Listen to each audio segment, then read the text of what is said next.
Nobody falls out of the womb knowing how to present to a camera. Okay? Okay. The people who are good at camera simply have practice. They have learned the skill. It is a skill.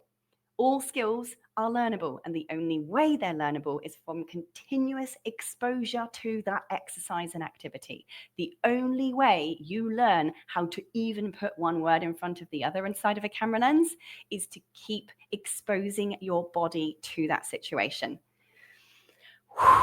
Because I know from very real experience, even as someone who is a professionally trained educator and speaker, the first time I had a camera put in front of me, my face, mouth, and head completely and utterly packed their bags and got divorced and went and flew off to separate planets.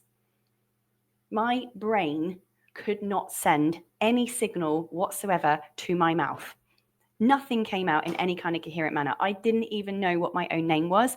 I actually, truly assure you, I couldn't even say or recall the name of my own course. Why? Why does this happen? The second we have that lens in our face, we are in an unfamiliar and new situation.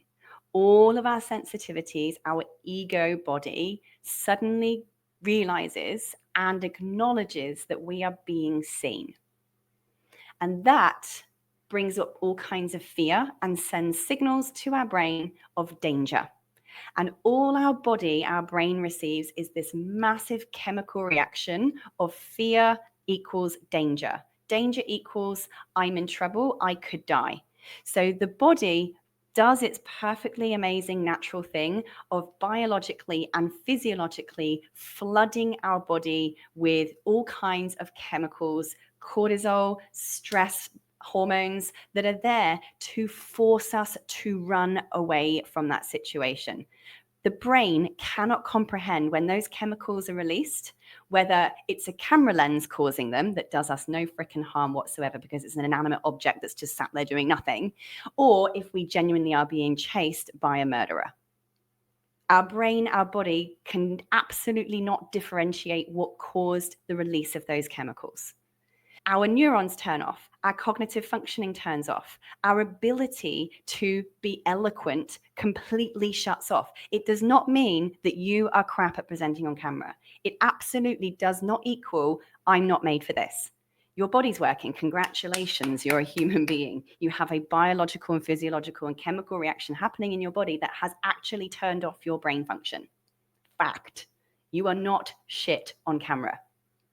You now have the job of forcing yourself to remain looking at that lens and continuing to speak until your body suddenly realizes that, oh yeah, we ain't dead.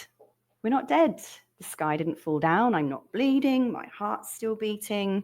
Okay.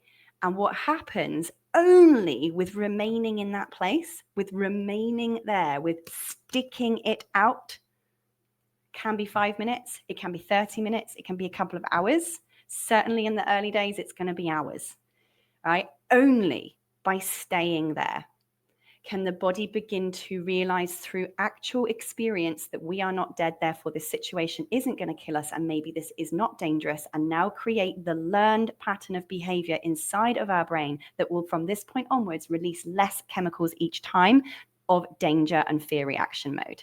Only by staying in that situation can those chemicals now begin to release and dissipate through our system. And now does our brain slowly come back into active mode. Slowly, one neuron at a time, does our cognitive processing now come back online. It is not something that happens like that. And to this day, after 20 years of doing this, I still need warming up. It still takes me warm-up time to get into the flow, into the zone, having the right animation, having the right energy, letting the words flow out. Only still to this day do I have to give my body time to relax into filming mode, which is why when we film, we always film in batches. We always allocate half a day, preferably a full day in the early days of filming.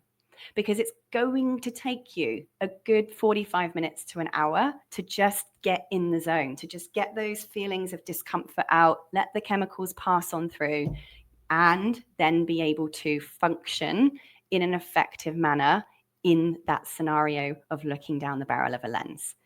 You not being able to remember what you were going to say has nothing to do with skilled or not skilled at this. I need you to remember when you're in that place, you're just going, oh, for goodness sake, body, we're not going to die. You can release the chemicals now. Can you just let me get on with this, please? Shake. And I have also found that the stupider you can be in that moment, actually the quicker your body begins to release those chemicals. When we do things that our body associates with play and silliness, that your body switches from fear and danger into relax and joy. So when I'm with clients doing filming like this, sometimes some of them require a teeny tiny bit of Dutch courage and I give them a sip of wine or something on a few scenarios. But actually what we do is we dance around and we be silly. And this is actually a speaking tip, by the way. Dance around and be silly because it starts showing your body if we're dancing, we're clearly not in danger, first of all.